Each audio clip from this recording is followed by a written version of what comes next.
Hello বন্ধুরা, তোমরা সবাই কেমন আছো? আশা করি ভালো আছো। আমি তো খুবই ভালো আছি। তো চলে এসেছি মেয়ে বাড়িতে। তো মেয়ে বাড়িতে এসে চলে এসেছি মাঠে। তো মাঠে মানে মেয়েদের জমিতে। তো দেখো এখানে কত সুন্দর পরিবেশ। তো পুরো দেখো ভিউটা বাইরের কত সুন্দর। তো দেখো চারিদিকে ফাঁকা মাঠ। মাঠ না, এগুলো সব কি পানা ভর্তি আর কি, পুকুর এগুলো ফেলানো সব পানা ভর্তি। দেখো এখানে কত। আর একটা জিনিস দেখাই, চলো দেখো বন্ধুরা, এই যে গাছে আমার মেয়েদের ছোট ছোট নারকল গাছ। তো নারকল গাছে কত নারকল হয়েছে দেখো, পুরো গাছ ভর্তি নারকল। এই দেখো ছোট ছোট গাছে খুব সুন্দর নারকল ঝুলেছে। এই যে, তো এই দেখো এইটা একদমই ছোট গাছ। তো এই গাছেও চলে এসেছে নারকল।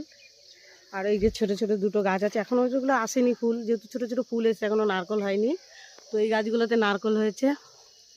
আর দেখো কত কলা গাছ। তো কলা গাছে কত কলা হয়েছে দেখো বন্ধুরা, ওই দেখো কত গাছে কলা ঝুলেছে। 3-4টে গাছে কলা ভর্তি। না দাদা, 4টে গাছ মনে হয় না, ওই 10টা গাছে কলা হয়েছে।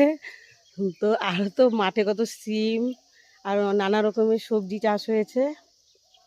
তো দেখো বন্ধুরা, তো সকালবেলা মাঠে এসে খুব ভালো লাগলো, যেহেতু পরিবেশটা খুব সুন্দর। দেখো চারোদিকে কত সুন্দর।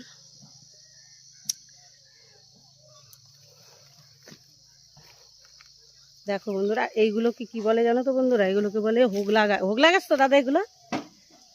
তো দেখো এদিকে পুরো ভর্তি মাঠকে মাঠ হোগলা গাছ। তো আমাদের এদিকে এইসব সচরাচর দেখা যায় না, তো এই দিকেই দেখা যায় এইসব চাষবাস। তারপরে কত সুন্দর হোগলা গাছ। তো আমাদের এদিকে এইসব হয় না, এইখানেই হয়। তো দেখে খুব ভালো লাগলো, তো ভাবলাম বন্ধুদের সঙ্গে শেয়ার করি কত সুন্দর পরিবেশটা। তো ঠিক আছে বন্ধুরা, রাখি, টাটা।